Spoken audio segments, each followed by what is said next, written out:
Nous sommes en direct encore aujourd'hui. Aujourd'hui, c'est samedi, le quoi? Aujourd'hui, c'est quoi, le 7? Le 7 septembre. Le 7 septembre, samedi, nous sommes de la ville d'Oshawa, la région de Durham, la province de l'Ontario, la nation du Canada. Et nous sommes le continent de l'Amérique du Nord. Alors, nous continuons avec nos enseignements concernant les versets clés de la Bible. Et encore une autre fois, ayez vos Bibles avec vous, s'il vous plaît. Vous ne pouvez pas apprendre, vous ne pouvez pas suivre mon ministère sans que vous ayez vos Bibles avec vous, certainement. Alors, tout marche bien ici. Et tout marche bien ici. Alors, commençons ici. Aujourd'hui, nous allons regarder à Genèse. Nous retournons dans Genèse. Le dernier enseignement, c'était Genèse 2.17. Aujourd'hui, c'est Genèse 3.6. La femme vit que l'arbre était bon à manger. Yum, yum. Qu'il était agréable à la vue. Hein? Elle vit. Et qu'il était désirable pour ouvrir l'intelligence, elle prit de son fruit en mangeant. Elle en donna aussi à son mari qui était auprès d'elle. Nous allons regarder cela aujourd'hui. Et il en mangea. Dans Genèse 3.6. Alors, la dernière vidéo pédagogique que nous avons réalisée portait sur Genèse 2.17. Genèse 2.17. Mais tu ne mangeras pas de l'arbre de la connaissance du bien et du mal, car le jour où tu en mangeras, tu mourras certainement. Mais nous avons abordé le verset que nous allons examiner aujourd'hui, qui était de Genèse 3.6. Oui, quand la femme vit que le fruit de l'arbre était bon à manger et agréable à la vue, et aussi précieux pour ouvrir la sagesse, elle en prit et elle en mangea. Elle en donna aussi à son mari qui était avec elle. Il était avec elle. Et il en mangea. Alors, qu'y a-t-il de si difficile à comprendre dans le fait qu'on nous dise que Dieu nous a dit de ne pas manger d'un arbre en particulier, mais de manger d'un autre arbre? Il y avait deux arbres. Le choix. Nous n'avons que c'était la volonté parfaite. Nous savons que c'était la volonté parfaite de Dieu, que l'homme vive et ne meure pas. Spirituellement, nous physiquement, ne voulant pas que nous connaissions la différence entre le bien et le mal, mais que nous connaissions la vie. La vie. Yes, qu'en mangeant de l'arbre de la vie et non de la mort, en mangeant de l'arbre de la mort, ou qui même mène à la mort et à la misère. C'est ça l'arbre. Je l'appelle l'arbre de la mort. L'arbre qui a conduit à l'heure où notre mort n'avait pas l'air mauvais, mais bon. Ce qui prouve que tout ce qui paraît bon ou même semble bon, n'est pas bon pour nous. C'est pourquoi nous devons dépendre de Dieu pour discerner ce qui est bon et ce qui n'est et ce qui ne l'est pas bon pour nous. Yes. Et cela qu'entre en jeu la marche de la foi par rapport à la marche de la vue. C'est là que ça a tout été initié. Si Adam avait cru ce que Dieu lui avait dit, il n'aurait jamais mangé du mauvais arbre, mais du bon arbre. S'il avait cru, il n'a pas cru. Même si Ève a mangé du mauvais arbre, cela ne signifie pas qu'Adam devait également en manger, puisque c'est Ève qui en a mangé en premier et non Adam. Ève a mangé avant. Que se serait-il passé si Adam avait empêché d'Ève d'en manger ou si Adam n'en avait pas mangé lui-même, puisque Dieu avait dit à Adam et non à Ève ni aux deux,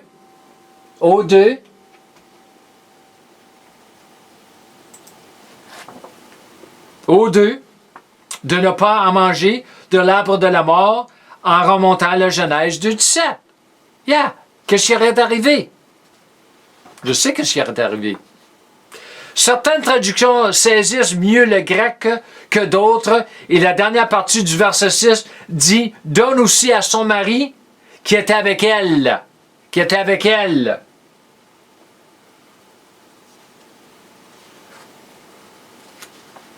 Il en mangea. Il en mangea. Il en mangea. Et il en mangea. Je crois qu'Adam aurait pu arrêter tout cela. Oui, je crois cela. Alors qu'il était en cours, car il avait reçu l'autorité sur la terre, y compris le jardin. Genèse 1, 26, 28 et 2, 15. Yeah, il avait l'autorité. Dieu lui avait donné la dominion. Adam avait eu le choix. Avait eu le choix de manger de l'un des deux arbres. Il avait le choix. Dieu lui a donné le choix. Mais il a dit, quoi manger? Ayant également eu le choix d'écouter la voix de Dieu ou celle d'Ève. Ou même, quand il écoutait la voix d'Ève, il a écouté la voix du serpent, parce que c'est le serpent qui a déçu Ève.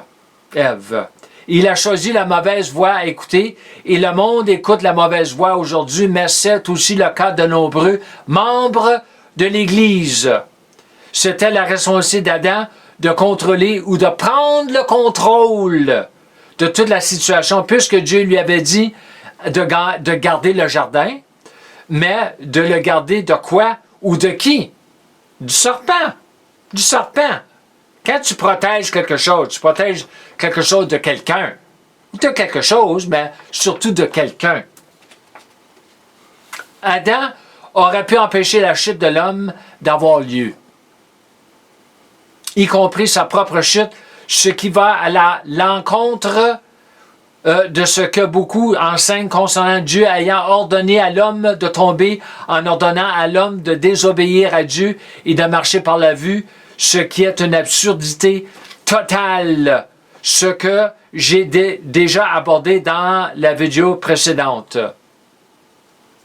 Pourquoi Dieu perdrait-il son temps à avertir Adam de ne pas manger de l'arbre de la mort s'il lui avait au préalable ordonné d'en manger afin qu'il tombe et meure spirituellement et physiquement?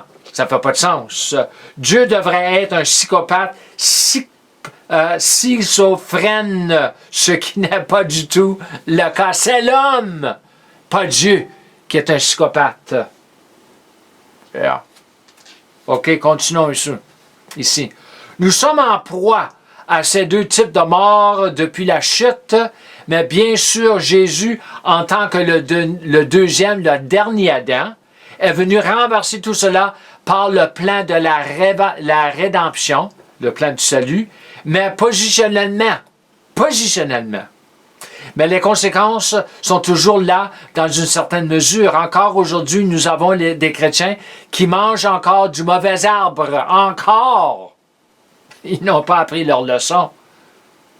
Parce qu'on ne leur a pas appris comment manger de l'arbre de vie en marchant par la foi et non par la vue. J'enseigne beaucoup sur cela, parce que c'est ça le Seigneur m'a fait voir des années passées. Nous avons même des prédicateurs qui enseignent que l'arbre de la connaissance du bien et du mal représentait la dîme. Est-ce que vous croyez cela? Oui, c'est vrai. Je ne vais pas mentionner leur nom. C'est des Américains. Et probablement, ils enseignent ça autre place. Et qu'Adam a mangé sa dîme au lieu de la rendre à Dieu. Ce qui est un total absurdité. C'est à quel point ces gars sont avides et trompeurs. 1 Timothée 6,10 s'applique à l'Église, mais aussi au monde. L'amour de l'argent. L'amour de l'argent. Non, c'est pas l'argent. C'est l'amour de l'argent qui cause des problèmes. La racine de tout mal. Yes, the root of all evil. Nous avons le mouvement Parole de foi depuis quelques années, mais ils n'ont pas rendu justice à ce que la parole a à dire sur Romains 18 concernant la loi de la foi dans Romains 3, 27. Paul parle également du bouclier de la foi, Éphésiens 6, 16. Mais encore aujourd'hui, de nombreux chrétiens ne savent pas ce qu'est la foi et ce qu'elle fait. Ce qu'elle fait. C'est quoi la foi? Ce qu'elle accomplit. marcher par la foi est impossible à moins d'avoir pris le temps de mettre le casque du salut. Éphésiens 6, 17. Qui a à voir avec le renouvellement de votre intelligence vers et avec les réalités de la nouvelle création. Ou les réalités de ce pourquoi vous avez été sauvés et de ce dont vous avez été sauvés. Pourquoi et les choses que nous avons été sauvés de. Yes. Très important. Très important. Mon dernier point ici, marcher par la foi n'est pas quelque chose d'effrayant. En anglais, j'avais appelé ça spooky. Yeah. Mais simplement travailler à croire ce que Dieu croit au lieu de croire ce que le monde croit. Tout ce qui contredit ce que Dieu croit n'est pas de Dieu. Beaucoup dans l'Église ne croient pas ce que Dieu croit, comme les apôtres. Ils ne croient pas dans les apôtres aujourd'hui, ils ne croient pas dans la guérison divine, ils ne croient pas dans les dons de l'Esprit, qui a causé toutes sortes de divisions au lieu d'apporter l'unité pour que le corps puisse travailler ensemble. Comme mon corps, votre corps travaille ensemble. Mes mains travaillent ensemble, avec mes pieds, mes yeux, ma bouche, mes oreilles. Tout fonctionne ensemble. Plus nous voyons chaque croyant croire ce que Dieu croit, plus nous verrons l'Esprit de Dieu accomplir la volonté de Dieu sur la terre, comme il a pu le faire avec Jésus, puisque nous sommes appelés à marcher comme Jésus. Marcher comme des fils de Dieu avec Jésus étant le fils premier-né de Dieu d'entre les morts. Dieu a prévu de grandes choses à l'avance pour sa famille. Nous faisons partie de la famille de Dieu, puisque nous sommes le temple de Dieu sur la terre, parce que l'Esprit Saint habite en nous. La parole nous enseigne, nous sommes le temple de l'Esprit Saint. Alors, je vous laisse avec cela. 12 minutes, c'est pas trop long. Et comme toujours, j'encourage toujours de marcher dans la plénitude de votre filiation en apprenant c'est quoi pour marcher par la grâce de Dieu et par la foi de Dieu. Pourquoi? Parce que c'est la foi de Dieu qui donne accès à la grâce de Dieu. Shalom et Amen.